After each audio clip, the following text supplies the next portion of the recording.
This program is brought to you by cable franchise fees and generous donations from viewers like you.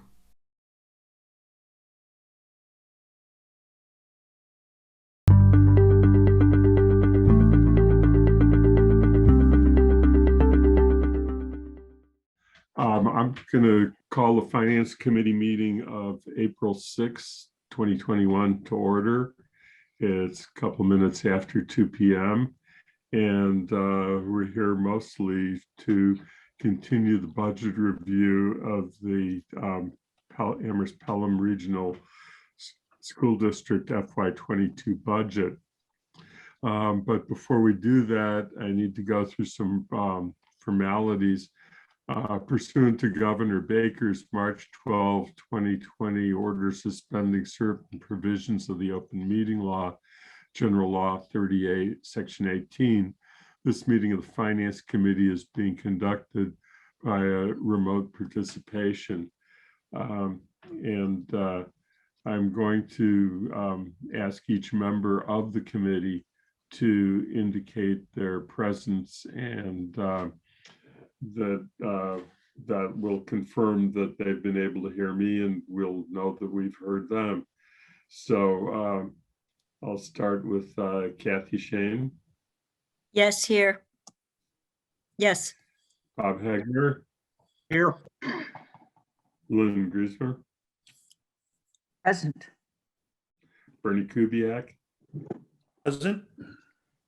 Pat DeAngelis. Present. Dorothy Pam. Present. And Jane Scheffler. Present. Okay, so I think that everybody's here.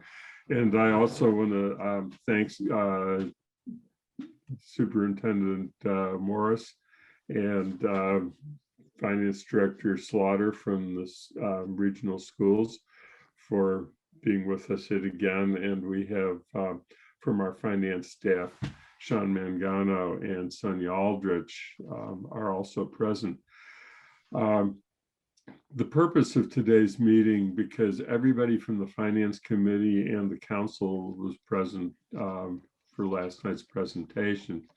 So we are going to focus today on asking questions about the budget that was presented and about other concerns regarding the finances of the schools. And so I will be recognizing people and then finding out and also recognizing other counselors. I know that Mandy Haneke has some questions that she would like to ask, and I will bring her in. For anybody who's watching from the public, I need to just explain that this has not been posted as a council meeting, and we can only bring one counselor in at a time, because otherwise we would have a quorum of the council present at the meeting, and it has not been posted. We have to be very measured and bring counselors in as attendees as appropriate. I'm going to start, see if there are anybody from the committee that would like to start off and ask first questions, or whether they would, because I have some things that I have been thinking about, but I want to turn to others first. Kathy? I had a few questions. One is, I actually didn't scroll through all the line by line detail, but is there a place there, or is there a place on the website where I can see the student population middle and high school and the FTEs middle and high school, both, you know, you're projected for next year and any kind of trend line? So it's a question just on where, if I wanted to see that information. That was a general question. And then I'll do the and the reason I'm asking is like I did a couple percent changes. So the salary line goes up by about, the total salary line on one of them goes up by about 4%. So I was looking for what's underneath that. Is that with a steady number of people? Is there an increase, a decrease? Just something so I can do a context for it. So that's a question there. And then my other question, and I'll turn this over to anyone else, is the reserves. You explained them last night, the contingency and reserve line. It goes up by, it's projected to go up by about 50% from the year before. So what I want to know is that the total amount you have? Or is there another account, like you have some from last year? Is that something you have to use each year? Can you accumulate it if you don't need to draw on it? Can it be available for next year? So just understanding how that reserve works. If I may, I'll answer the second question first, I think. So regarding the reserves, so in the regional schools, we have E&D, which is excess and deficiency. There are some limits on that. As a general rule of thumb, we try to keep at least 3% of our operating budget in reserves. There is a state limitation on us to only hold no more than 5%. If we get above that 5%, we're required to essentially pay the towns back because they don't want us to sort of stack up a bunch of reserves and continue to assess the towns when we could be funding our operation with those monies. So they put a pretty tight limit on us in that regard. And so we're trying to sort of nuance that 3 to 5% each year. And we can, so once our E&D is certified, which happens, you sort of finish the fiscal year, you go through an end of year process.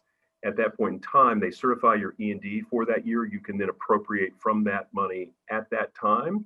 And you have to put it into, if you're going to use it in a subsequent fiscal year, you have to appropriate it essentially before June 30th of that year, because as soon as June 30th hits, that certification expires. And so the amount of E&D essentially disappears. It's, the free cash in a town's budget operates the same way. If it's certified, and during the time that it's certified, then it's eligible to be spent. We typically hold about $280,000 year over year as a contingency block of money. We try not to spend that unless absolutely necessary. And then we will often use an additional piece of that E&D to help support our budget. This year, as we were going through the E&D process, we were concerned because we had several things we were waiting to sort of see. We thought our E&D number would be lower, and it is decidedly lower than it has been in recent years. And so we went a little more conservative with the amount of E&D usage for this to support the coming budget, which is why it's only $200,000.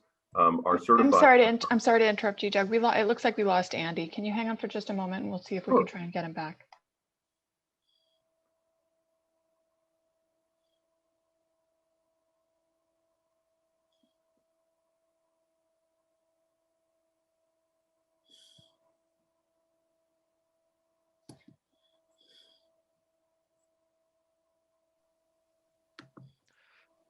So who wanted Baylor to win last night?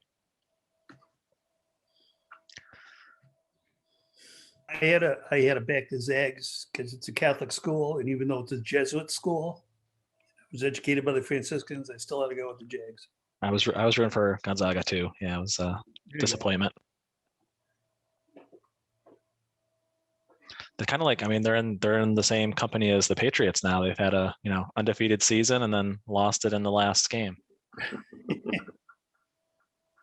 You trying to goad me into this conversation as a Giants fan, Sean? Because I'm trying to get a budget passed here. I don't want to alienate any people on this call. I feel like you're tempting fate for me a little bit, Sean. It's okay. It's all right. You're among friends. Thanks for your patience, everyone. Andy's trying to reconnect now.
Doug, who are you guys playing this weekend?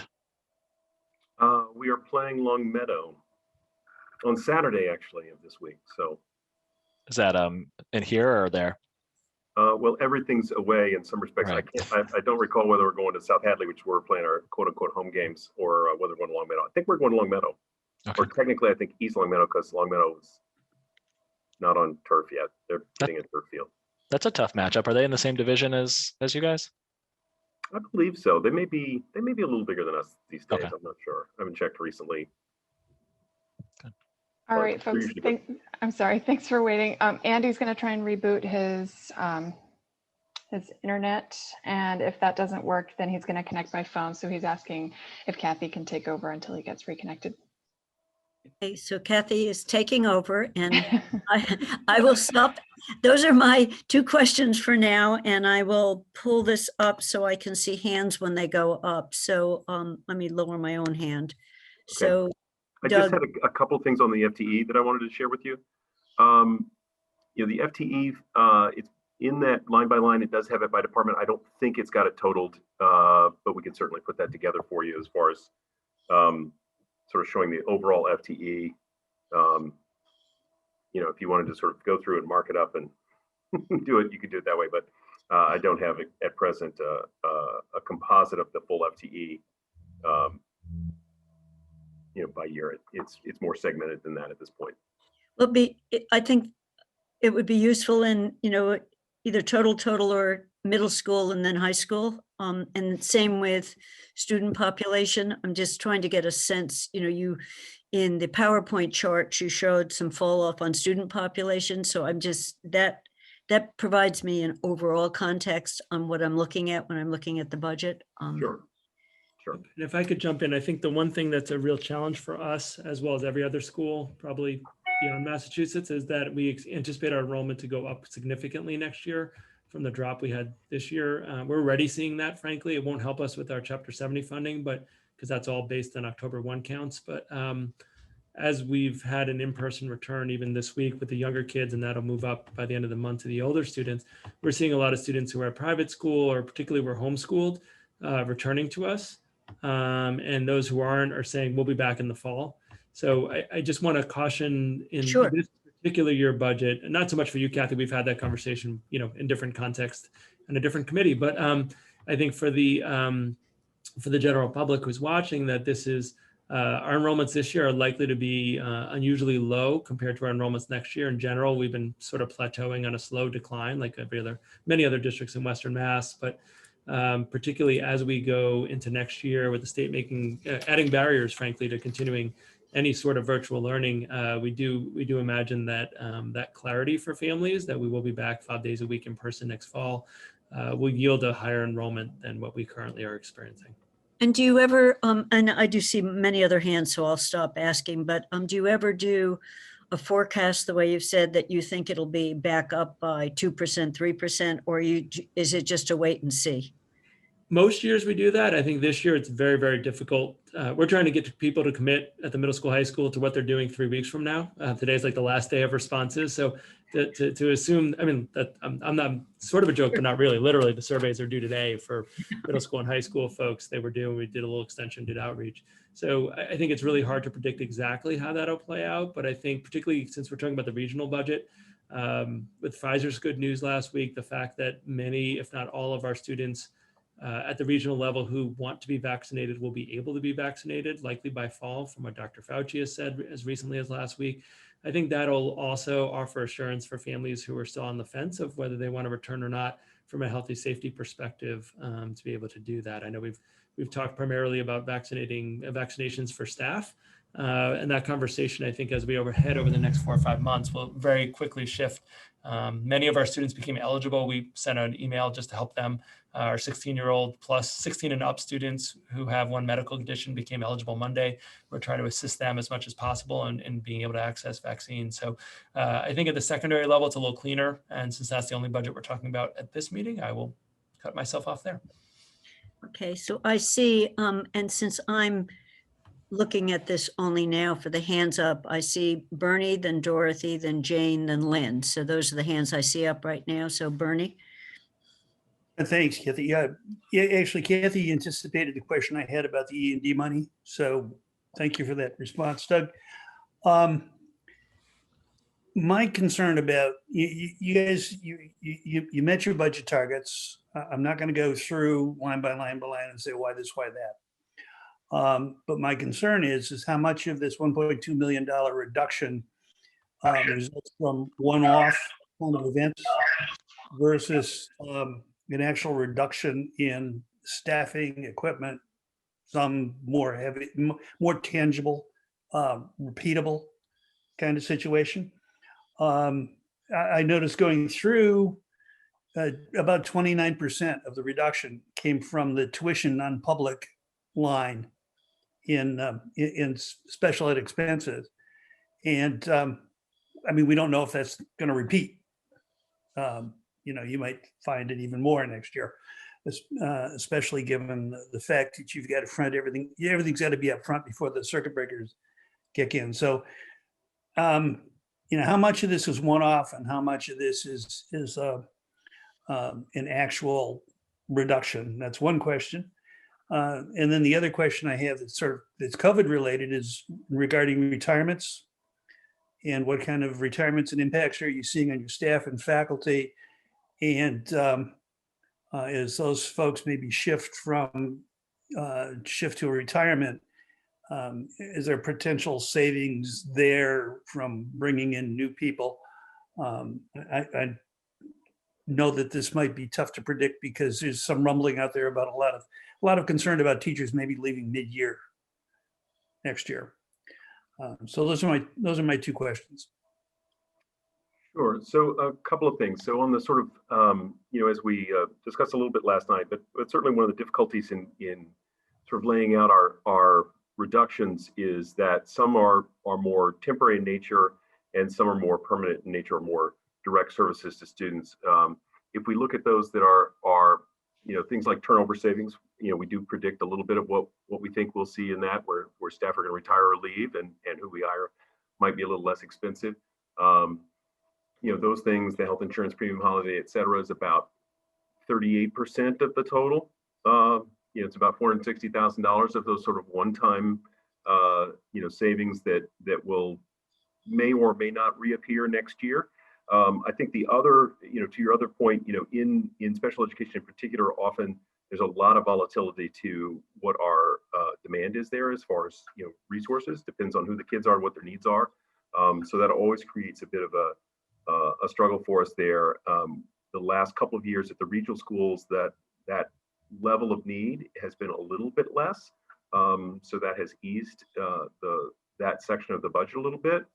But nonetheless, it depends on who moves into town and what those kids' needs are, what manifests itself during the course of the next year, as to what and how those will change. It's a little hard to predict in that regard. But excuse me.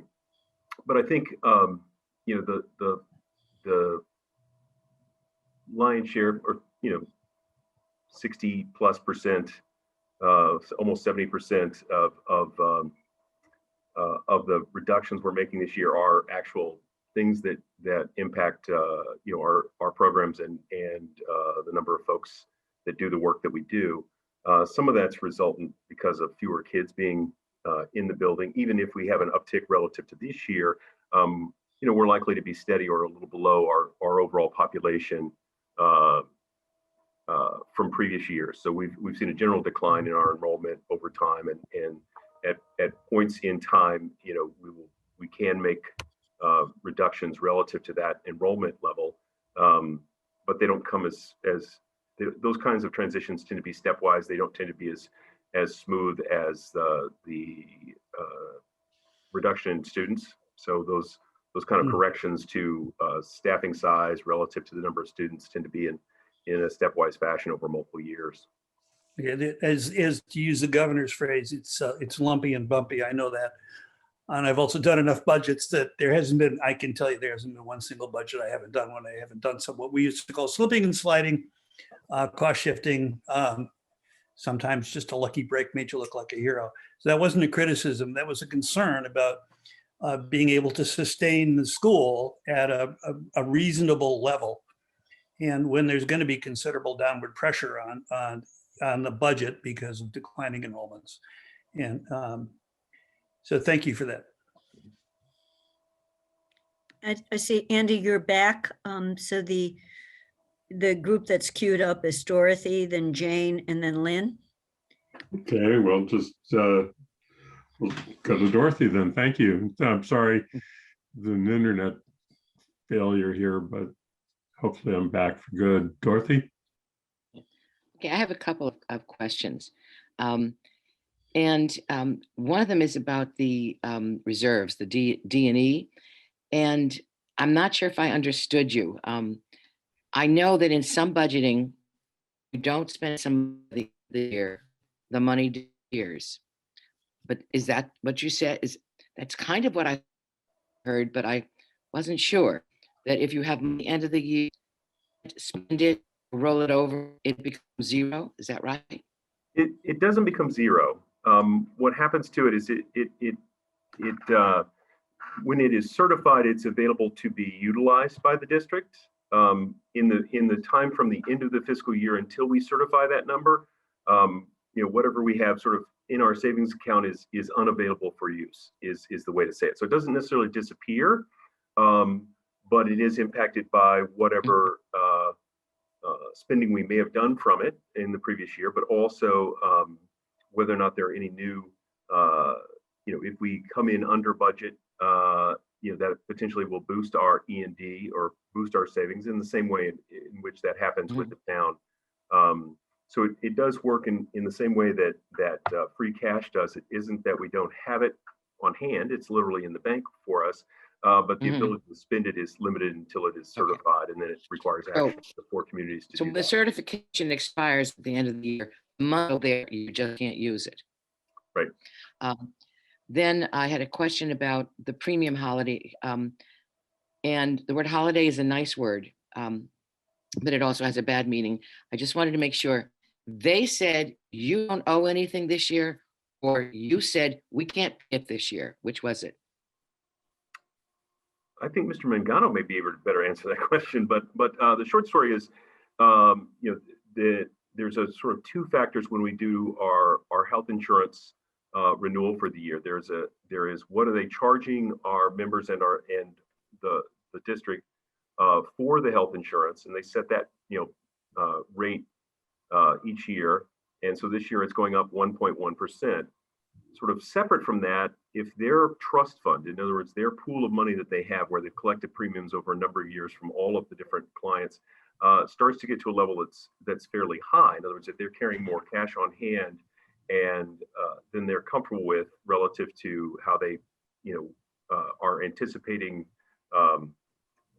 usage of that for paying out claims against the health insurance fund that they have, they will periodically essentially do a give back. And what they do is they don't charge us the premium for the month, and so we save as a district, but also all the employees save as well. And that happens periodically over the years. They're currently just the number of claims over the last year has been really low, so their overall cash picture is high, and they keep that separate from how they set their rates, but nonetheless they tend to do it in a single sort of months period of time when they do it. Doug, let me get a clarification on exactly what you're talking about. Is the region still working with the town, or are you independently insured now? No, we're with the town. So they're part of the same Maya program that we're involved with, Dorothy. Okay. So I just wanted to make sure that they didn't owe it down the line. And then the last is a whimsical question. When you were talking about games, can you use COVID money to fix the athletic fields? Because it's outdoors, it's socially distanced, it's safe. We could make a good case for it. Has anyone tried it? I don't know if anybody's tried it. I think that there are potentially, I think there are probably some use of COVID money that could be applied, probably not in any significant way. I think it would have to be very much directed toward the use for setting up outdoor classrooms or something of that sort. I think the actual sort of fields itself or that sort of, more fundamental fixing of the field is less likely to be eligible for that. Okay, thank you. Okay, Jane? Yeah, apologies ahead of time. I have two very crabby 6-month-olds around here. So if they're screaming children, I apologize. So the question I had, and maybe this is a little too nitty gritty, but I noticed that there's an increase in payroll expenses under special education, but of about 234,000. But then the expense account decreased 132,000. And to me, that seems sort of counterintuitive. If you're increasing staffing, wouldn't you have additional expenses? So I guess I'm just wondering about that. So I would say that as far as the staffing is concerned, most of the additional, besides their payroll, their actual costs for things like insurance, that sort of thing, aren't going to be into the special education expense line. It's going to be down in the risk and benefits section. So that's one piece. The other thing is when we have more staff in special education, or we are able to carry more staff and cover more of the needs of the kids ourselves, then we use less contracted services. In other words, we use fewer providers outside the district to provide those services. And sometimes it's just the nature of who our kids are. So sometimes we have kids, that have expensive needs and they graduate. And so sometimes that reduction in expenses is related to kids that we know are exiting our system, whether they're turning 22 or whether they're graduating and leaving the high school. So sometimes it's a bit disconnected, and those two, they don't tend to track together.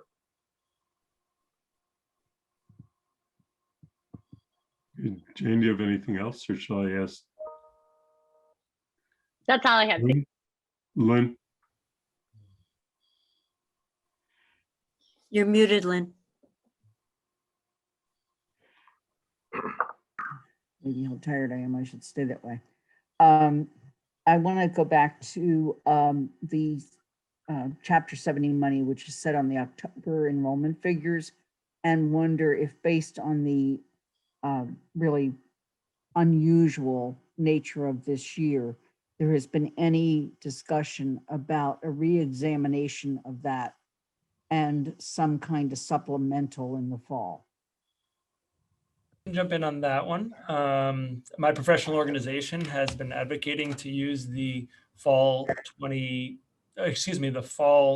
2019 enrollment numbers as proxy, given that the fall 2020 numbers we've seen such a different number across the state. It's not like a local Amherst specific issue. That has not gathered a tremendous amount of traction. But we have communicated that with our state reps, state senator, and I think it would certainly help, particularly at the regional level. It would help things, and it does feel particularly. No, I'll leave some of my political commentary aside, but I support my professional organization's advocacy to use a more reality-based measure and metric to assess districts. There are districts, just bluntly, and this maybe gets a little political, but I'll just say, that are in much worse shape than us, that are more dependent on Chapter 70 than the Amherst Collin Regional Schools. So I know I'm talking about this district, but from an equity perspective and the social justice perspective, when you look at some of the urbans and their percent loss, it's much greater than ours, and they're more dependent on Chapter 70. So the response has been, well, we have all this stimulus aid coming in, and so it all sort of offsets. But the stimulus aid, and I appreciate the question earlier. I mean, we have pretty defined, buckets where we're going to put that stimulus money that we got, and I've spoken about this at school committee before. It's really about health and safety, well-being and mental health, curriculum work, and some summer programming that we're working on. Not necessarily to backfill, because I think it goes back to the earlier conversation of one-time money that Bernie and others raised, that if you're going to use that for your operating budget, not to kind of deal with the pandemic and the results and the impacts of the pandemic, you're just going to end up continuing on an unbalanced pathway. And that's what we're trying to avoid doing. So certainly, I think the question you have or suggestion spot on. It's something I'm very supportive of, as is my professional organization. We've yet to get folks in Boston to perhaps see the wisdom of that to date. I just want to urge that you talk about it with Paul, and that we as counselors do what we can to back that suggestion, because it would be a much, much better number for Amherst to go with that number. Thank So, you. and I was the one last night that asked you to talk today some about the CARES money, what you've been able to spend it on, and what you haven't been able to spend it on, and then how you see the new 3-year funds that are coming down the pike. Sure. So I can speak to that. So in general, there's been sort of 4 buckets that we've used for the ESSER money that we've received so far. Some is for little construction projects, as you know, at Fort River and at Wildwood. There are no quads, there are halvesies. Anyone has a better name? We've been looking all year. No one comes up with a better name than halvesies, so any suggestions are welcome. But essentially, the rooms that used to be in 4 that that shared ventilation systems are now split into 2. And there are different projects in Fort River and Wildwood because of the different needs of the buildings. They're architecturally pretty identical, but then some of the elements in the buildings actually are not. But that was a pretty healthy amount of funds, but it's meant that kids are in school right now in a way that we feel like is much safer and much better for students. They're beautiful rooms now, actually. They're very large and they're able to accommodate. It creates a space crunch and will continue to, particularly as we head to next year where we lost a significant number of classrooms. So it's not a perfect fix. It's not a long-term fix, but when it comes to health and safety and ventilation, we were going to put our money where our mouth was and make sure we're doing everything we could to keep students and staff safe. The second area was around PPE. We've bought lots and lots of PPE, KN95 masks for our staff, masks for students, sanitizer. We've installed sanitizer stations throughout our schools, electrostatic sprayers, a whole host of cleaning and personal protective equipment for students and staff. And so that was a second significant expense. The third one was we did need some additional staffing. So for instance, all of our schools have certified nurses assistants that was not unbudgeted. So that if there is a student who becomes ill with COVID-like symptoms, they're moved to an isolation room outside the nurse's office, have the option of doing testing, Binex testing, right on site. And so there are other areas, like especially in special education, we did have to look at some contracted staff. So the third bucket that we've spent it on is staffing. And the last one is around technology and technology products. So since we knew we were going to spend at least some of the year, or in some cases for some of our students, all of the year remote because they're opting to, we need to enhance our systems, our training and our technology to make virtual education much more robust than we were able to last year when we didn't have the additional products at our disposal. We've also increased the Wi-Fi networks in our schools, mostly come close to doubling the speed over the last couple of months, so that as we were returning in person for students who were remaining remote, especially at the high school, they were able to sort of dial into class. That's not our model at the other levels, but at the high school it is. And we could handle the bandwidth that was going on. So that's what we've spent it on. What we're planning to spend it on, again, we'll continue to have health and safety challenges. We still have rooms we're not using because the ventilation isn't up to ASHRAE standards. So we'll have, and a lot of these are larger spaces that are going to be more challenging to improve the ventilation in. All our classroom spaces are in good shape.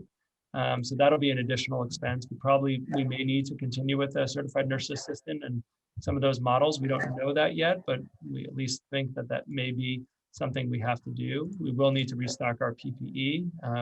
COVID, if someone asked, is school going to be back to normal next year? And I said, here's what's hard. We got into this very abruptly. March 13th, I said we're closing school. March 15th, the governor said all schools must be closed. And that's been our experience. And that's going to be the opposite of how we get out of this. It's going to be very incremental. Things are going to get better and better and better. I'm an optimist about that, but it's not going to happen the same way we got into it. It's going to happen at a pace that's probably inconsistent with people's hopes and dreams of how we're going to do it. So we are going to need to still have PPE. We're still going to need to have lots of items that we need to manage that way. We are concerned about the mental health needs. If you've been reading any of the papers locally or nationally, you're aware of some of the mental health concerns that are being expressed, and we are looking to how do we bolster our staffing and case management, because we know the number of students who are going to require some more intensive intervention is going to be greater. Third is that we are going to have to adjust our curriculum. Our teachers have done a fabulous, and staff done a fabulous job this year. And we know that students are going to return, not quite in the same places we might typically have expected them to return. So we are going to have to adjust our curriculum as a result of that. And we are starting, though this is a little more elementary centric, we are still looking at our summer programming and seeing if we can add more robust summer programming to, again, support students in their reacquisition of in-person learning and the knowledge that comes from that. And so those are at this point, our thoughts. We have not received any formal guidance from DESE. We've only received the guidance from, Representative McGovern and from the feds, but that all gets filtered through the state, and we have not received, and Doug, I think it's true, I think I can say we on this, have not received any formal guidance on specific uses and, even the amounts or estimates. And DESE still is concerned that Title I schools have been left out of this altogether, and they're talking about adjusting things. So we don't have a final number, but in terms of our intention, that's how we're intending to spend the funds. It's very directly pandemic related, to speak to an earlier point. And it was this year, but I think some of the things we have done and some of the things we're going to need to continue to do. And I think the good thing is good ventilation is good for non-pandemic times as well. So we are trying to think about the long term, particularly as it relates to our middle school and high school, which aren't going anywhere anytime soon, and making sure that the improvements we're making are something that is sustainable and that will give peace of mind long after, COVID is as present in our lives as it is today. That was very, very helpful, and I was very glad to hear you talk about the possibility of needing mental health additional professionals or assistants, both with teachers and students. Can you talk a little bit more about the adjustments to the curriculum that you talked about? Yeah, so there's a couple of things. One is that at the high school, we are, for next year, again, due to COVID, we are moving to a block schedule, which is this year we had an adjusted block, but this year is a very different kind of thing. So a block schedule means that students, if you think about a typical college schedule, that's sort of what a block schedule is. So students will take 4 courses a term. Some of the courses like electives, actually there's more opportunities because a lot of those meet every other day. So you're able to sort of group them together. But what it means is that teachers are teaching 80, 90-minute courses instead of 50 or 60 minutes. So that courses are going to need to be adjusted to be able to support students. Now, I say that's COVID related because that involves less mixing of students, right? So our typical schedule would have students in the 7 drop 1, which 7 periods, but 1 gets dropped on an alternating basis every day. And when you think of contact tracing, that's about the worst COVID environment one could suggest from a contact tracing perspective. But lots of Northampton, Cambridge, lots of school districts used a block schedule long before COVID was around. But one of the things that we hear from every district is if you're going to do it, you really have to adjust your curriculum to make it work. And then you have the additional variable of students coming back in a year where, we have some evidence that students didn't learn the same level of information that they would have in a typical school year. That's, again, not a knock on our teachers at all. That's just the nature of some of the challenges inherent in distance learning. It didn't work for every kid. For some students, it's worked fabulously, not for all. So we want to adjust our curriculum that way, but we also want to be very thoughtful about entry into courses, prerequisites, and knowing that students are going to need to, may not necessarily be in the same place come the first day of school as we would expect in the past, and adjust our curriculum to make sure that we're accommodating for that. To assume that everybody's right back to where we were, is going to be a setup for students to get quite frustrated and not make the effective progress that we know they need to make in the next school year. I have one more question for the moment, Andy. Is that okay? Sure.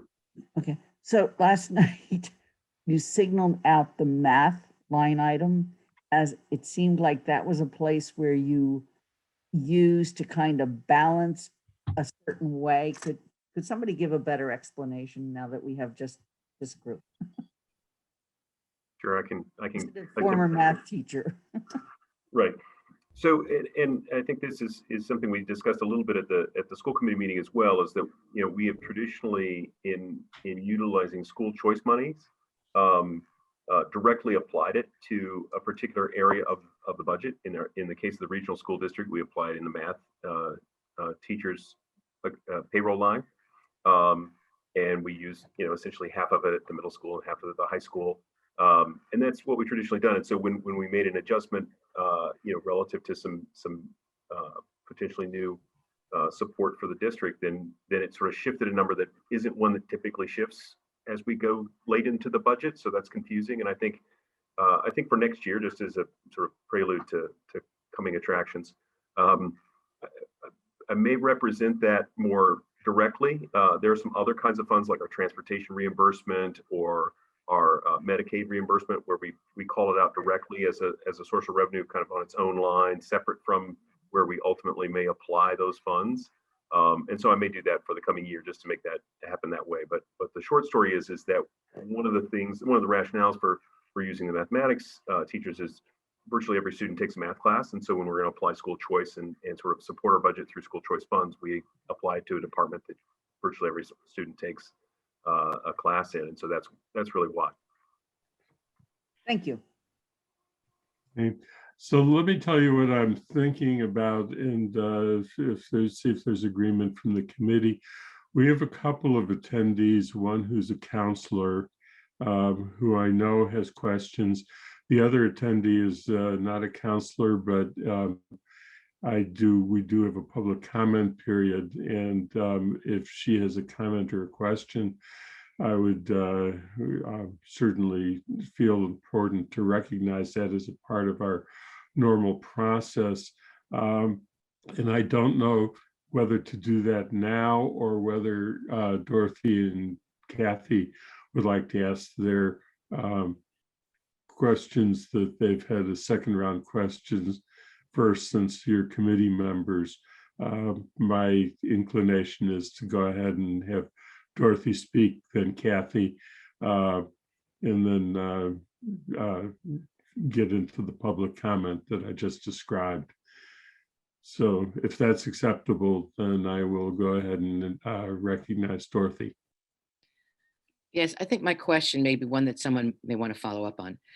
I am interested in hearing about the possibility of a very, very robust summer program, which would have optional and some perhaps not optional aspects to it, because we have been, many things suggest there's been great educational loss. We've also talked about the social and mental illness aspects of the isolation that many students have endured. I think that, any kind of program that everybody has to do for the summer would be great, whether it's purely athletics or anything that involves playing, being together, socialization, doing work in groups. But I think we also know that a lot of students did lose basics. And I'm just hoping that there's some way that there's a very robust summer program that's going to happen. And I have no idea how that would be paid for, but I guess it should be paid for with, state and federal money. That's my comment. Sure. I'll briefly respond that I think we all share the same concerns for students that you express. And as we still yet don't have guidance or a final number from the state government on the stimulus, at this point, we have limited funding for similar, summer programming that we've had in the past. As we get more guidance, we may be able to put something together. And I think, some students will flock to that. And for other students, they have other things that they have planned for the summer, whether that's work. And, we have a lot of our high school students that are employed over the summer, or other things. So I think when I heard mandatory, I think, I'm not sure how likely that is, but I think I agree with the larger principle of understanding how we can use the stimulus dollars that are coming our way to support students with robust summer programming. I think we're on board with that. And once we get more information from DESE, we'll be working on that as well. Okay, Kathy, did you have? Yeah, I just, both of mine are more questions that I don't think you can answer right now, but be thinking about it. One is related to the 6th grade moving up to the middle school. You started to talk about that a little bit last night, but I have been thinking that if you had those kids, that cohort of children in the school, potentially programs like the language program, the music program, and some that are getting on the small side to support the extra services, those costs could be spread more generally. And so you get the economist term, economy of scale, that you get more students. And that can you, at what point will you be able to start thinking about that and then making a plan for it and getting those classrooms ready? Because it might help the middle school for a budget cycle. So that's one question I had. And then Dorothy raised the summer program issue, but the discussion last night that started in a direction where you said that's not going to be your decision on the safety committee talking about potential reallocation of some of the money that's going for 2 police. I don't know whether the schools will look at what's coming out of that committee as Paul is making decisions, but a potential short-term allocation would be for a summer program for at-risk kids, to give them something to do. So it might be a nice match for the at-risk kids who weren't working.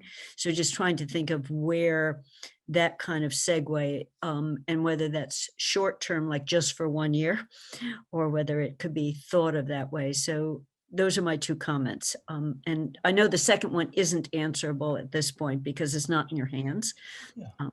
Well, I can answer. I can make a brief comment on that one. So on that one, we do have some very limited programs we have utilized in the past summer. We do have some summer support roles, usually in the technology and the facilities field, where we have been successful at identifying students who would benefit from that experience and it benefits the district. So I think we do have a template for what that might look like, and expanding that I think would be fabulous for our students as well as for the district. So I'm not going to weigh in on the larger point that you raised, but in terms of what might we think about, and might there be summer activities and gainful employment that benefits our students and their families financially, but also benefits the district, we'd be very open to that discussion if that's how it comes up.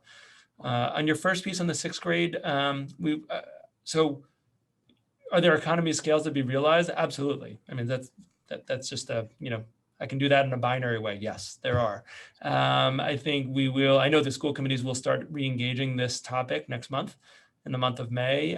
So people should be on the lookout for kind of some of their thoughts, and if they decide to go forward with an engagement on that, I know everyone will know about it, and we'll keep everyone on the council as well as the larger community informed of the progress on that front.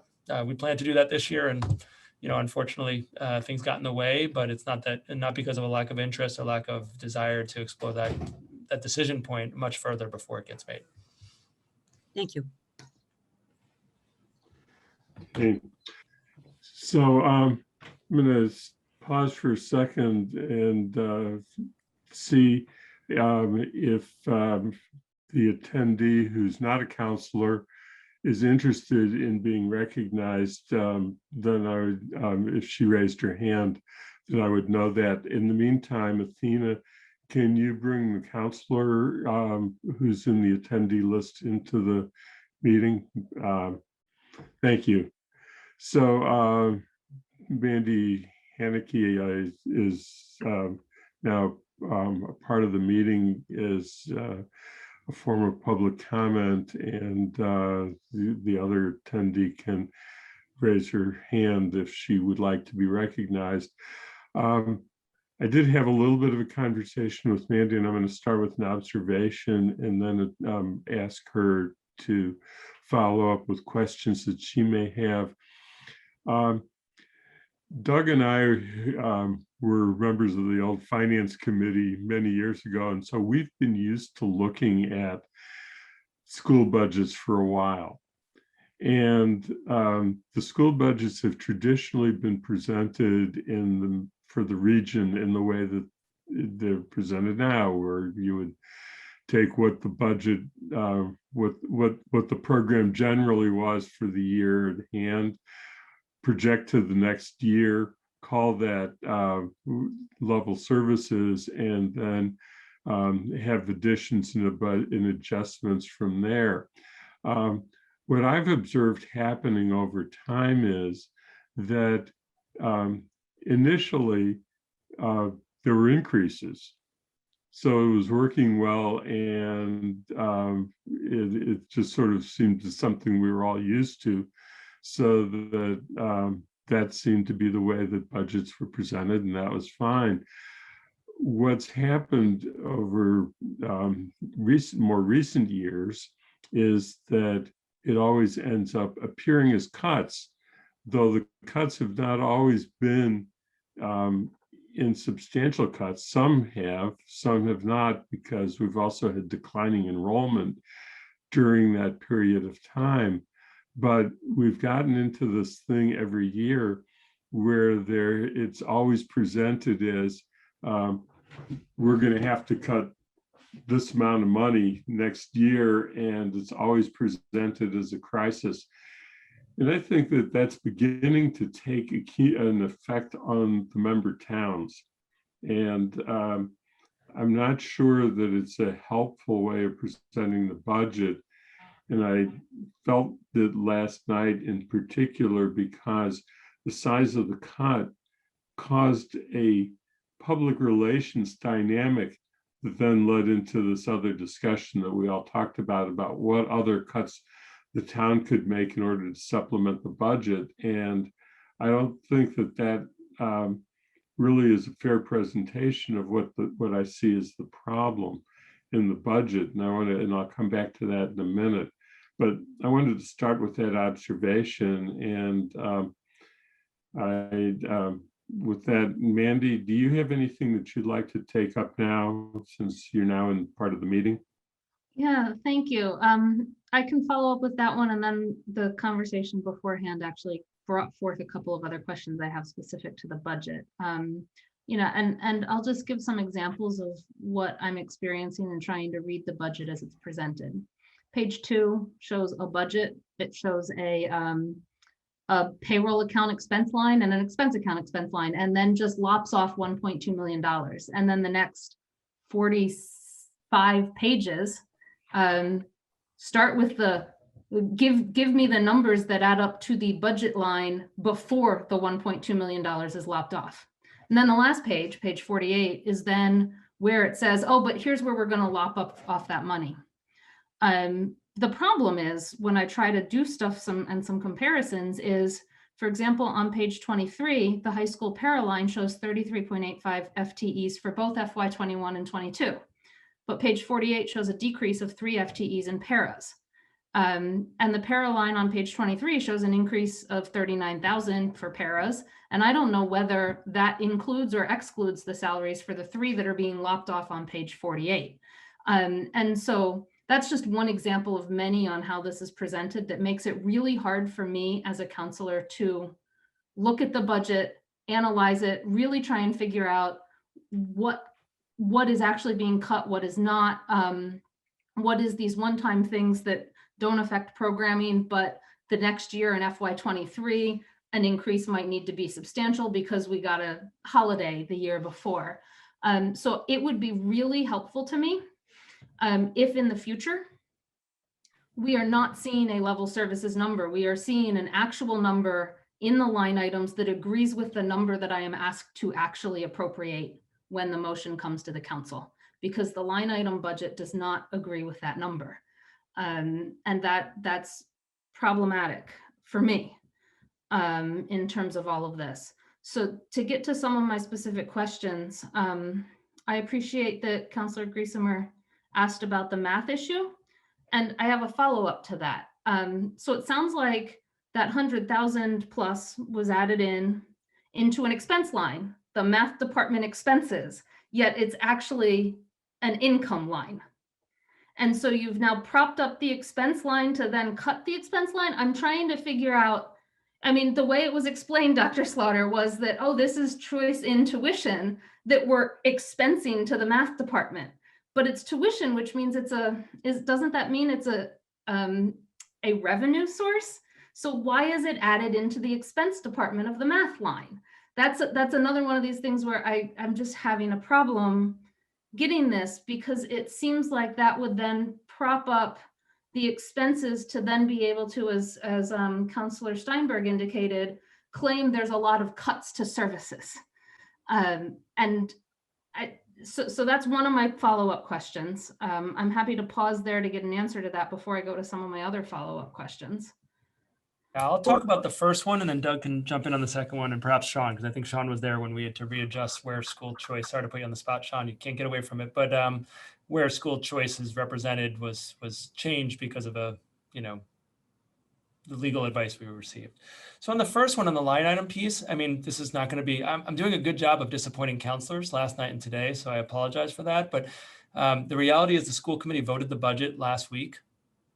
So if there's going to be a desire to have that all updated after, and we didn't know that the school committee is going to approve any specific budget, right? We had public comments to the very end where school committee was reconsidering certain cuts. I mean, I would frankly recommend to the council that you might want to push back the date by which you have hearings about the regional school budget. I think if we could push up the regional school budget, we would, but as we found out this year, even with the timeline we had, we continue to have changes. So a piece of feedback for the council is I think I totally acknowledge and understand the concerns that are being expressed here. This timeline is way faster than most other towns. Like if you look at Northampton, other places, when they're having their discussions, is quite a bit later. When numbers become more firm, I think the challenge you have is there's 3 other towns that are going to have town meetings. And so I understand why, but I want to point out the problem isn't that we're trying to disappoint the council or not give accurate information to the council. And the problem isn't that anyone's doing anything to try to confuse the counselors. It's simply a timing challenge. And so maybe for a conversation offline that you want to have with the school committee chair or myself, I think if there was more time between when the school committee actually votes a budget and we know what the budget actually gets passed, and when the council's looking at it, that might be a better way. I know we talked about this with Doug. We talked about when Sean was here that this is a continual problem. Now that there's a town council, I would hope that we might be able to adjust things with timing that we weren't able to in the past, and that hasn't really happened. So I know there's an interest in getting it sort of out in front of town meetings of the other towns, but there's a downside to that as well. Doug or Sean, do you want to tackle the school choice math piece? I'll start. Maybe Sean can chime in and get to that. So you're exactly right that school choice is a revenue source, and so when we apply it in an expense line, it shrinks it. So when we use less school choice, we are subtracting a smaller number than we would. So that means that the amount to be supported by the general fund would go up, and therefore be the general fund monies that would be assessed ultimately or be a part of the budget supported by tax dollars from the 4 communities is a larger number. I don't disagree that it's not easy to sort of see it. And I've been thinking about this even just while we've been talking here about how to represent that more clearly when we apply it to a line like that, or like I said earlier, maybe even pulling it out completely from a particular line within the budget and have it show as a revenue source on its own, and then indicate where it will be applied once we do put it into the budget. And to that larger point, yeah, we because the adds and cuts is a fluid thing until the budget's finalized, we don't formally put it into the line by line until that happens.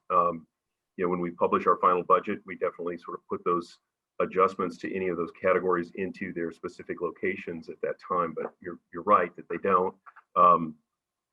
The other thing I would say just around the FTE question is, we had as we were trying to refine those numbers, we're internally in my office having the conversation about what are we trying to represent here? What are we, trying to do? How are we representing this, relative to what was budgeted, especially this year, because there was what was budgeted for FTE in a given department and what the needs have been and have arisen to be. And is that change in those types of things reflective of this year only and not really what we'd planned for next year?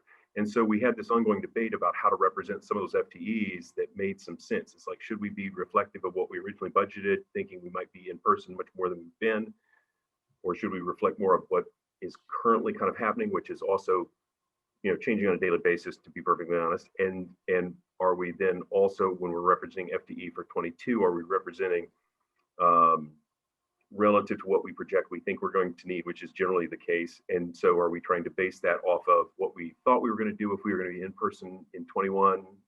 So there's this give and take around those a little bit that we tried to be consistent with. Maybe we weren't perfectly, but trying to be consistent with as far as how we're representing the needs of a department, how we thought they would be and how they are in person or in school this year, and then how we expect them to be for next year. It's been a tricky task. It's always tricky, I think, in any given year, but particularly this year. We've held positions open, we've leveraged people in other kinds of roles than they traditionally are in, that sort of thing. So it's been a tricky process to try to represent that well. And I'm not saying we did, but we tried to. But I certainly, understand the frustration in trying to interpret that a little bit and try to understand, well, what's going on in this group of accounts versus that group of accounts. Thank you. Andy, could I continue with some of Yes, the go ahead. Thank you. I have 4 main areas more of questions. One's a follow-up to Councillor Griesemer's questions regarding the American Rescue Plan and anything that might be used to support the budget or hire additional staffing with those funds. And it goes back to, again, how the level services budget is presented or how your budget is presented in future years. It sounds like some of those funds may be used to hire additional staff to support some needs of students. And I don't want you to think I'm against that because I think that's absolutely necessary and an appropriate use of that. My question is, if that hiring takes place for FY22 and maybe even FY23, how will, when the money runs out and those needs are not needed anymore, how will that be presented in FY24 budget? Will it show up as another, quote, cut to services and all, even though it was entirely intended to be temporary and funded somewhere else? Or are we going to be told in FY24 that we're cutting so many hundreds of thousands of dollars out of our school budget again? So grant funds are not represented in terms of our ads cuts. I think to the concern I'm hearing that the district would try to, portray cuts that aren't actually cuts as cuts. I think there's no need to be concerned about that because anything that's funded out of grants is not in an ads cuts because it's based on it's not coming from the appropriated budget. Thank you for that. I know Councillor Shane last night asked about payroll increases in this budget, and I know there's some things you can't talk about. So I have a question that I'm hoping you can talk about. In the FY21 budget, when COVID hit last year in FY20 and we had to readjust all of the budgets, did any negotiations happen or were any contractual COLA increases renegotiated between the FY20 and FY21 year such that the FY21 current budget has that happened to account for that sudden downturn and showed up in the FY21 budget? And if that was the case, how does that affect the budget in both? How did it affect the FY21 budget, but how would it affect the proposed FY22 budget in terms of what might be shown as increases in payroll lines? I hope that's understandable. I think so. So there were not any changes relative to negotiated COLAs. The contract, as far as that aspect of the contract, we had a final year remaining, and there was a negotiated COLA for this final year, fiscal 21. If memory serves as 1%. So there was no change there. So there would be no residual sort of harm or benefit relative to carrying into this year's negotiations on that front. So I think that's a fairly straightforward circumstance. Thank you. 2 more questions, and first one's quick. Between FY17 and FY22, enrollment decreased 5.85% at the region, 75 total students or so. In that same period, staffing levels increased 6%, a total of 18.75 positions, according to the budget you have presented to us as of yesterday, from 311.73 staff members to 300, or FTEs, that's not necessarily staff members, to 330.48 FTEs. 87% of that increase came from SPED services from my reading of it and calculations of it. So my questions are, as enrollment is declining by 5%, more than 5%, why is staffing increasing by over 5%? And then could you speak specifically to what causes nearly all of that to be within the SPED categories? And for reference, given the presentation last night, the SPED population, at least the students with disabilities population, which is, I believe, where the SPED part of the SPED increased by approximately 14 students in that period. Right, so when we talk about staffing as it relates to special education, most of that increase was paraeducators working with students with more intensive special needs. Some of that's based on students returning from out-of-district placements, which we think is good for the students and frankly is good for us financially. Some of that's increases in students who require paraeducators by law to receive, to have access to the curriculum. We happen to have a pretty large cohort a couple of years ago of students from actually all of our ascending elementary schools who required an intensive paraeducator support. So if you look at our budgets back, I believe it's 2 years ago, you'll see a significant increase in paraeducators at the secondary level and a significant decrease at the elementary level as things shifted between students and districts. And that's one of the challenges of the split district is if we were one district, it would look much more, it wouldn't look as dramatic, but we had a 6th grade class go to 7th grade with a lot of students who required that level of support. So I think you're right to point out that there has been an increase in particularly in paraeducator staff, not in professional staff at the secondary level. And for us, that prevents students from going out of district, which, well, it would reduce our staffing. It would increase our costs significantly, much more significantly than increasing paraeducator staff. So, you know, I think it is an individual student need piece. We have seen an increasing number of students not just come through our schools, but also move to our district from other areas.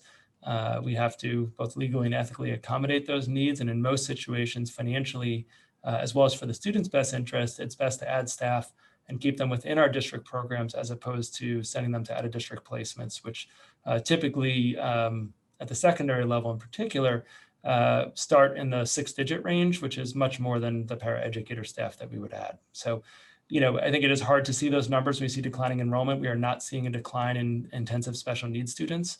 And as a result, we have needed to add staff to accommodate for that. We've also added staff, you know, on the professional side and things like restorative practices. We have 2 positions for restorative practices.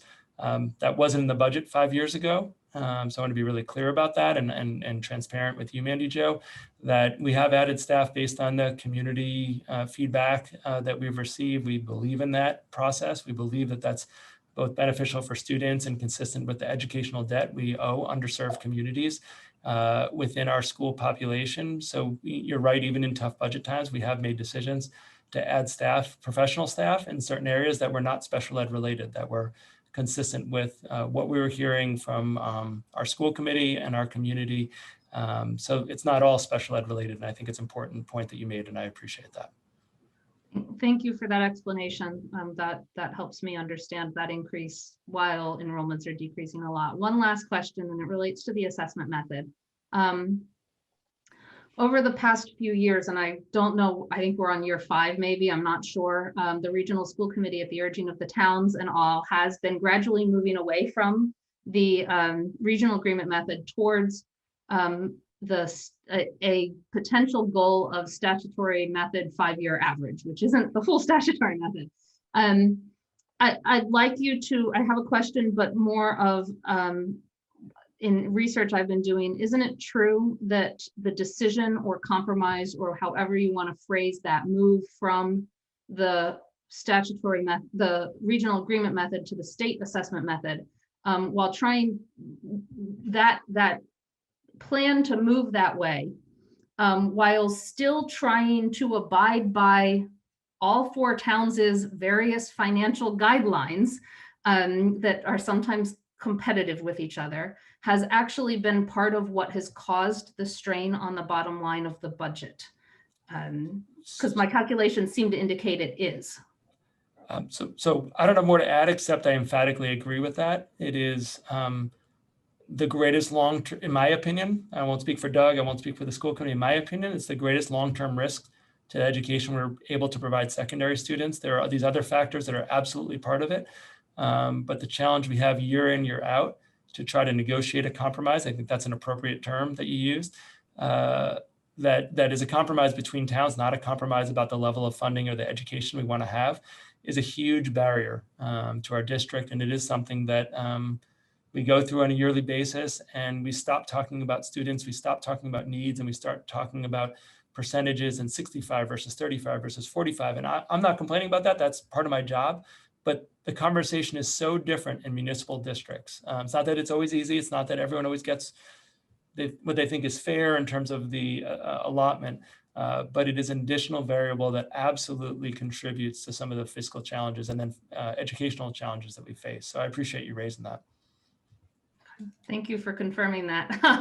But yeah, actually, thank you, Mandy, for bringing Yeah. it up, because it sort of gets into the point that I was going to try and get to it sometime this afternoon, which is sort of the same thing. At the Four Towns meeting, near the beginning of the Four Towns meeting, I brought up the topic of needing to have a four-town conversation that would take place outside of the normal schedule that we have, that would happen earlier, so that the leadership of all four towns could be in a single conversation about the budget and budget trends and how that fits in with assessment methods. And of course, it got lost in what was a long, difficult morning, as we try not to recall. But I do think that we need to get back to that conversation as to whether that would be healthy, because you know what is happening for most of our towns is that as the state money has been stagnant and the costs have increased, that the burden of paying for the increase has been falling on the towns continuously. And that's, I think, then gets into a lot of the tension. It plays out in the end in the tension that takes place in the assessment method discussion. There are a bunch of steps in there in between, but that seems to be what's happening. And I think instead of hiding the ball, that is a four-town community that cares about our regional schools, that we would be better off having a conversation about it than continuing to evade and avoid the discussion. So I've curious as to whether you have several things, whether you've given any thought to having that kind of process, and whether that should come from the leadership on the regional school level, or whether one of the towns needs to take leadership to have that happen, if it were to happen. Yeah, so I agree with you in all the principles you shared. I tend to be an optimistic person. I think those of you who know me know that about me. I am struggling to see the through line of how to get here, where clearly there's advocacy, not inquiry. I think people have done the inquiry piece for a number of different working groups that you've been on, Andy, and I want to thank you and others for the tremendous amount of work you put into that, and Sean, for how many times you facilitated meetings on this topic. So I do think we're getting to the place at which, and I felt this at the four-town meetings this year, getting to the place at which I'm a little worried about the future of how the four towns work together. So I think past the budget season, I think summer might be a logical time. It's like the only time that's outside the budget process for us, where we have a past budget and we're not yet thinking as much about the future year's budget. I do think it'd be good to get together. There has been some change in leadership of some of the other member towns. Some people who have a lot of history, some people who have less history, and there's got to be seats at the table for everyone, but it's not necessarily the same people who'd be there. You know, I sort of have mixed feelings, to be honest with you, about where that comes from. I think when the district has been involved at the front end, it's bluntly, we've been sort of positioned awkwardly by certain towns, not intentionally, not by design, but to try to negotiate this with the communities. And I'm not sure that's the best model. So I do wonder if there's a different model where towns sort of separate from the regions can have that conversation, and not that, Allison or myself or Doug wouldn't be involved, because I think you're going to need some background data and information. But I think that, we've tried a number of times with really good people, Sean, others, really good facilitators and communities who are fully invested in the process to come up with multiple alternatives. And I do wonder if it's at a time where the district actually is fulfilling its role to provide data requests and to be partners in the work, but the towns say, we've got a problem here and we need to work on it. It's not so much about the regional district trying to facilitate us. We need to come together and figure out what direction we want to go in the future, because the year by year piece is really hard. You all experienced that the last 2 years. I think one of your first meetings as a new council was a 4-town meeting, which was an unfortunate unfortunate timing, I think, to say the least. If you want to think about what some of the more arcane conversations we have, it's about regional assessment methods, and you all were pushed to jump right in. So long-winded answer, Andy. I'm open to anything. I don't want to speak for Allison, but I think she'd be happy to participate. Doug, I know, would be happy to participate. But I do wonder if it would feel a little different if it wasn't the perception of the region trying to gather people and wrangle them into moving forward as a region, but really the towns recognizing that this is an ongoing longitudinal issue that the towns need to come up and try to help solve. We're happy to be partners in that work, but what we don't want to get accused of, which invariably happens, is siding with one town or another. We're sort of neutral arbiters in this one.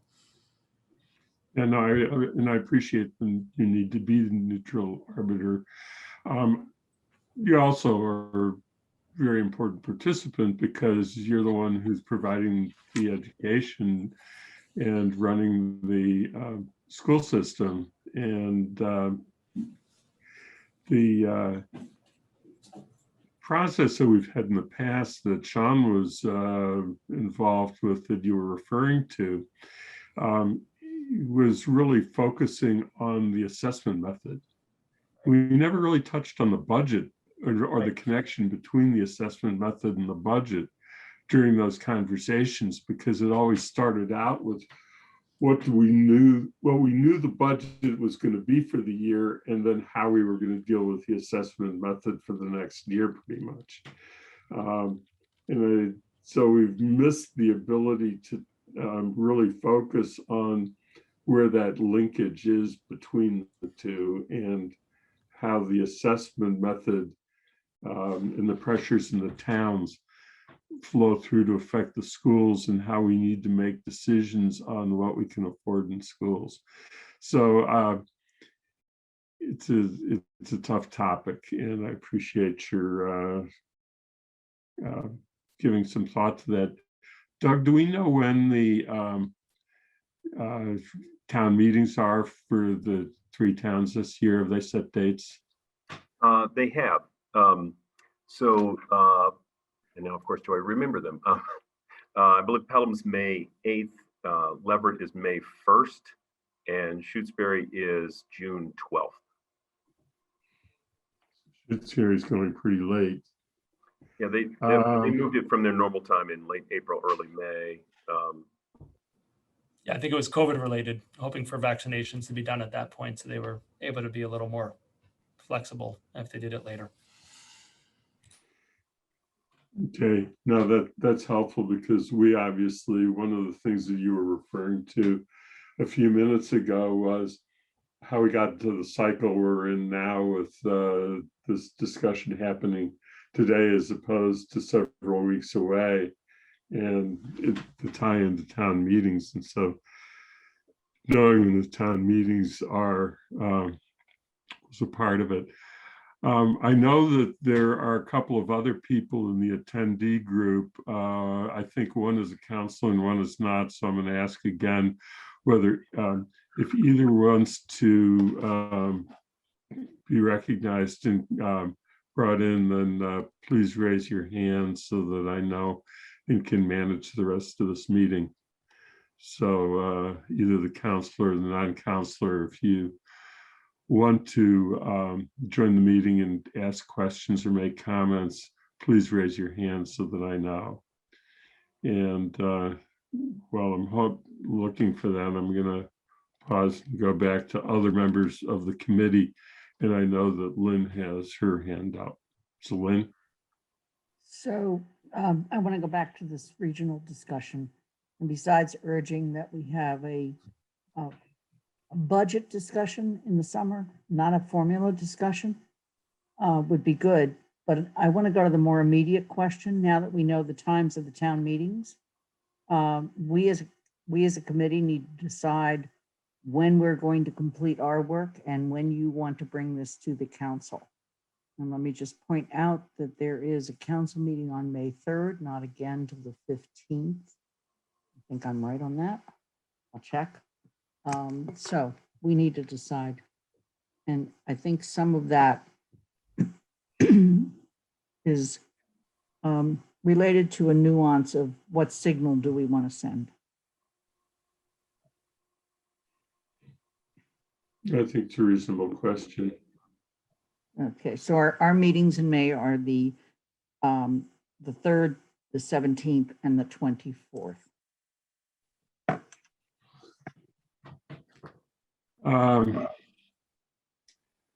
We should probably have that discussion at the next committee meeting in more detail, but my thinking right now would be to recommend to the committee to go ahead and do it early on May 3rd.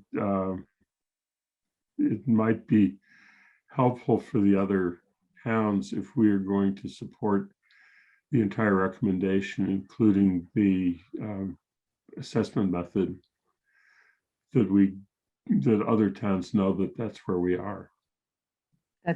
That's my thinking, but I wanted to, tap into the political thinking that you have brought to the table and to, the superintendent, Doug. Well, I certainly would welcome any comments that might be offered by Superintendent Morris or Dr. Slaughter, but I don't expect them to necessarily offer an opinion on the subject because, as noted, they need to be neutral to all 4 towns. Mm-hmm. Are there other questions about the budget from either attendees or panelists that we want to bring up at this point? Because if not, then certainly we could let our guests go in with great appreciation. Dorothy, I'm sorry, Dorothy, you did have your hand up.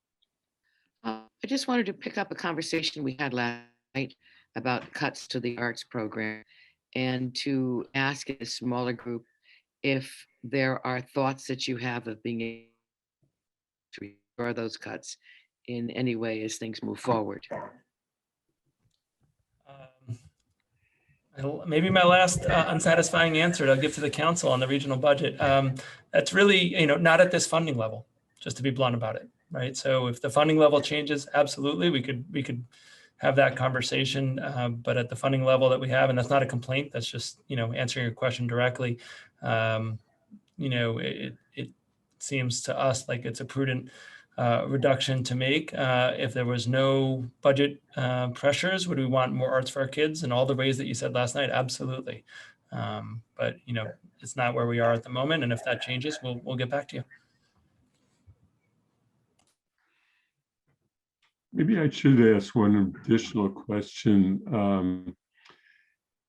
I had started my comment earlier about the difficulty with the budget being presented as level services and then cuts and additions, and then causing these very large number of cuts, which is a public relations problem for the towns that make us look like we're squeezing the schools, which isn't where we start from by any means.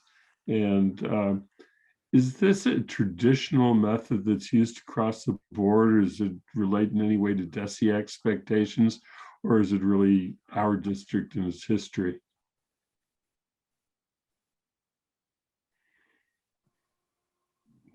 there's no Sean might response. be able to better answer that question. Yeah, do you want me to take a crack at it, Doug? Sure, please.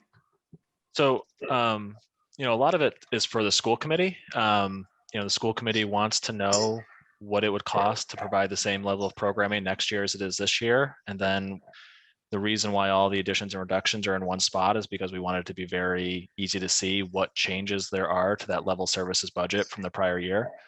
And then what happens is after the school committee votes it and the budget is voted, then that single line item in the budget gets allocated up above to the actual accounts. So the starting point for the next year's budget would have all those adds and cuts allocated up above. But I think the process that the region, you know, assuming it's still using the same process of rolling everything forward, my understanding is that's pretty standard among school districts, that you project the level, unless the town says, no, we don't want to see level services, we want to see something different. But most, I think, school committees want to see what a level services would cost. And that level services can include the enrollment adjustments that Dr. Morris and Dr. Slaughter have spoken about, which is why those are shown a little bit differently, those enrollment adjustments. I think I could add to that. I think the additional challenge, and I think it was implied in your comment, Andy, is that, you know, for a town of Amherst, and I'm not trying to fuel flames that exist, whatever I say, is for the town of Amherst, there's a 2.1% increase in this budget, but for the assessments in general, it's below that. So I think that's where regional budgets get particularly complicated explaining to the public, because for the town of Amherst, you know, the elementary schools, all the other departments are pretty constant, but the 2.1% increase from the town of Amherst nets a 1.5 overall increase in assessments, which is really different from the other departments. And so I think that's when I was making my comments before, and for Councillor Haneke's comments, that's where it gets both confusing and explaining that to the public, and also really unsatisfying in explaining to the public that, you know, that it's a relative, whatever formula is used, it's relational. You know, it's not that all the towns go up the same amount each year. So, you know, for people to look at some of them, you could look at Pelham and say, oh my God, how are you making budget cuts when Pelham's contributing over 4% more? And then you can look at some of the other towns that they're paying less next year than what they paid this year.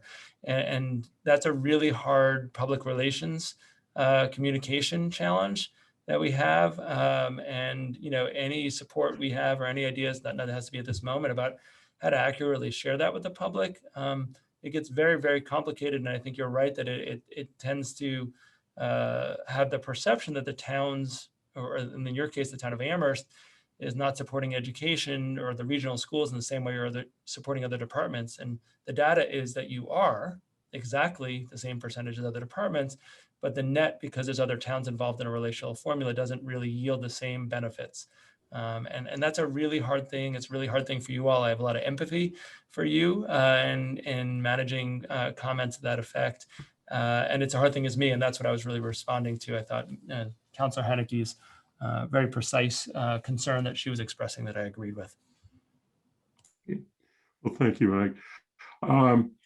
What I'm going to do one last round of requests to either panelists, members of the Finance Committee, or attendees, if anybody has any further comments or questions, because if not, we really appreciate Dr.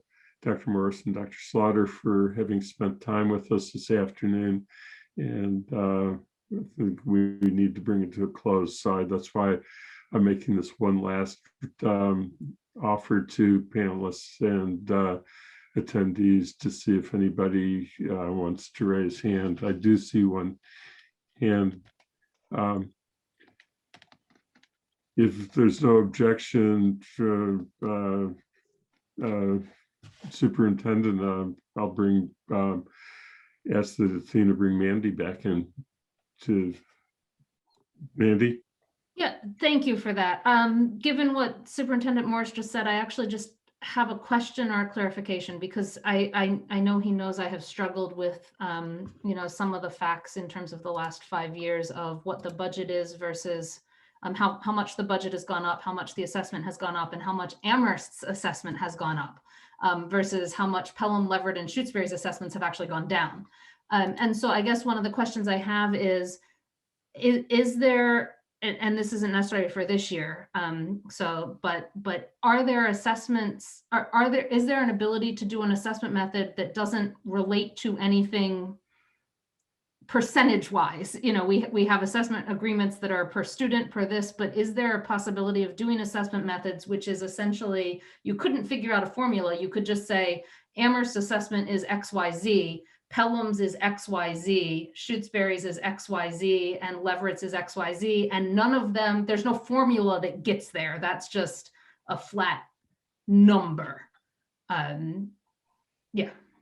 Oh, my sense is DESE doesn't like that. They like a formula. Mr. Mangano has had more conversations than most with the people at DESE in charge of regional budgets. And if you had anything, you don't have to, Sean, I don't want to put you on the spot yet again, but if you want to add anything, but in general, they tend to like things that are relational more than things that are, we think this is fair. You know, Sean, would you agree with that? Yeah, I mean, so they do give you pretty wide latitude in what you have as a formula. We've studied a lot of different things. I'd say probably over 30 or 40 different methods or variations of different methods. But I agree with Mike. I do think you need something in the regional agreement. That's one of the pieces I believe that's required in the regional agreement. And I don't think it could be just like, we're going to come up with the amounts each year. I think it has to be something independent of that. And then they sort of want you to stick with something. That's one of the issues that Mike has been speaking to. We've been doing this a lot. And at the end of my time there, I was starting to get the sense from DESE that they were a little annoyed with us modifying the method every single year and without us knowing exactly where we were going. I think they're flexible, but they want stability just like we want stability. So I do think, to Mike's point, it's important that that the region figures something out soon about where it's going that it can stick with for a while. Thank you. Yeah, I should add, the assessment method, even when you're using the statutory method, a part of it goes back to the regional agreement method, which is the 5-year rolling average of enrollment. So that even though we say that we're moving towards a statutory method, there's a piece of the statutory method that goes back to the regional agreement and uses the regional agreement. Sean can explain this a lot better than I can, quite frankly, but one of the things that came up at last night's meeting, and it might have been, Mandy, your question in part, as to when we're going to finally get to amending the regional agreement to address the changes in our form of government and make them appear in an appropriate way in the regional agreement. And I think that one of the things about amending the regional agreement is, once you open the process for one purpose, you may end up creating a four-town discussion about wanting to open the regional agreement to talk about a number of different issues. And so it's a very politically difficult and delicate topic to get into the discussion of changing the regional agreement. I think that we may need to just continue to be patient on the subject. Anything else? Look into the entire group. So Superintendent Morris, Dr. Slaughter, thank you very much. We really appreciated it. I think that for us, it was a very helpful conversation. So thank you. Thank you for having us. Yeah, and thanks for all the questions. They're really helpful, and they make us better in terms of thinking about what questions that you have, that you're hearing from your constituents, and how we can improve our process around budgeting. So we really appreciate last night and this afternoon. We also know that your meeting didn't end. I heard that your meeting didn't end when we left last night, so I know you're working on extra time, and so we really appreciate your support and comments, questions, and critiques as we move forward. It's all very appreciated. Appreciate your service. Kathy, do you have a final comment? You're muted. Oh, you're muted though.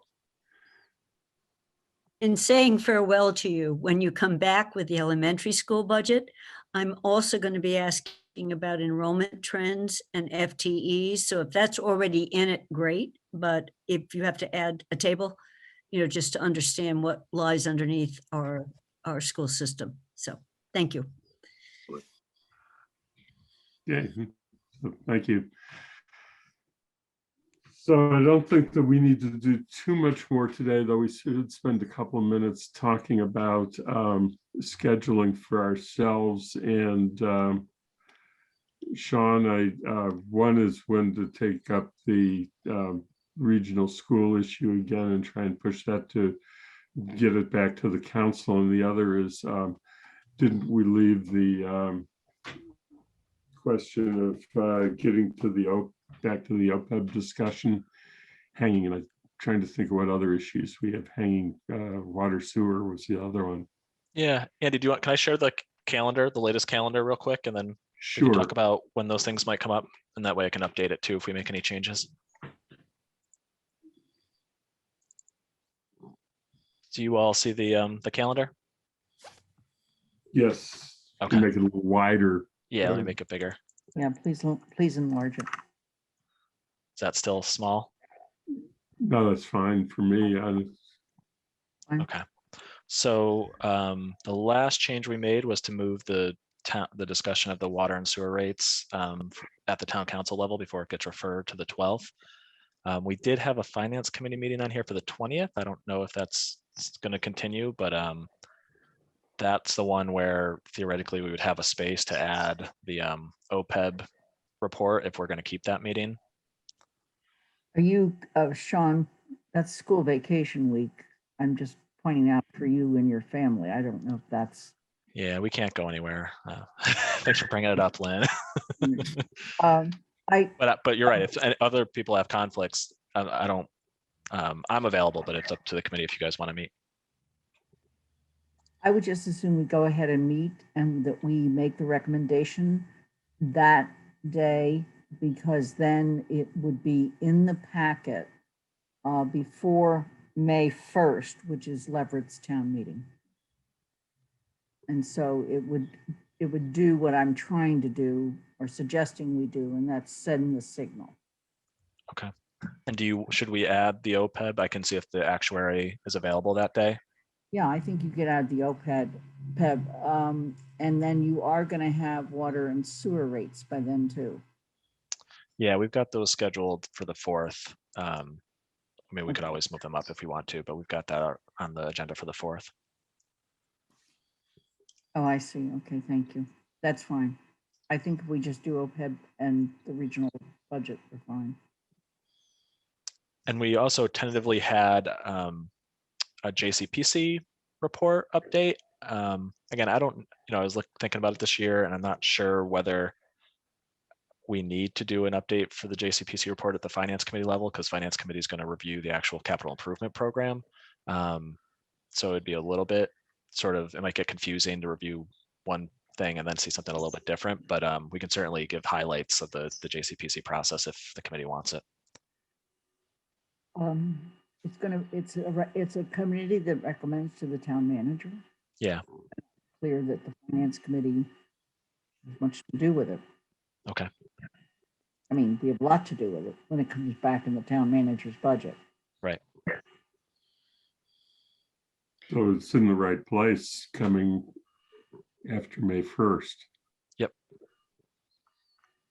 Kathy was, I think, getting ready to raise her hand. I just had a question on the water and sewer. When Guilford comes, when he does the presentation to the council, and then when he comes to us, my understanding is the Centennial costs ended up being higher than what we last saw.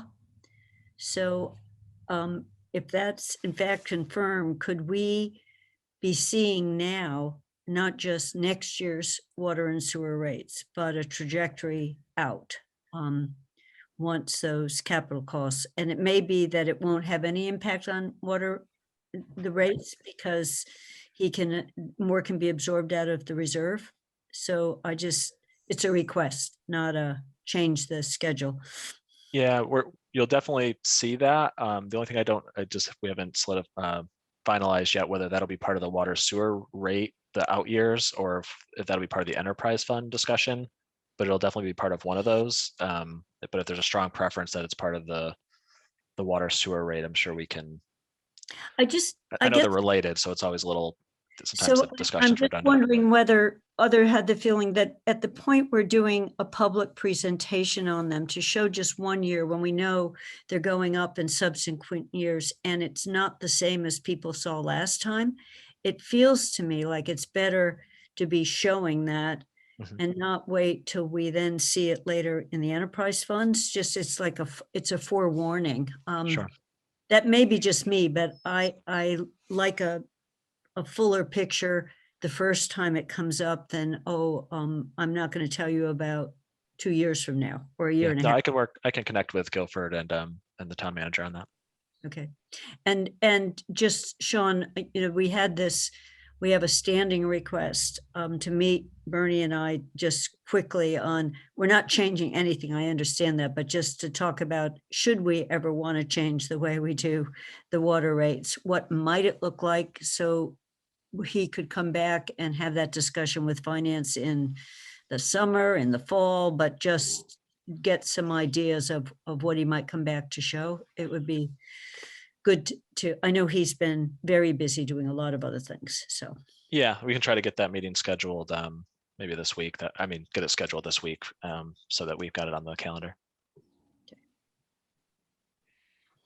Yeah, I think the other part of it, so you see Bernie's hand is up too, and I know he's been working on the issue too, is I want to bring Bernie, I recognize Bernie in just a second, but there has to be a decision made on the 12th of April when this is a hearing before the council, and the presentation made as a part of the hearing as to whether it is totally focusing on next year's rates or whether it's going to have that long-term element to it that Kathy was describing.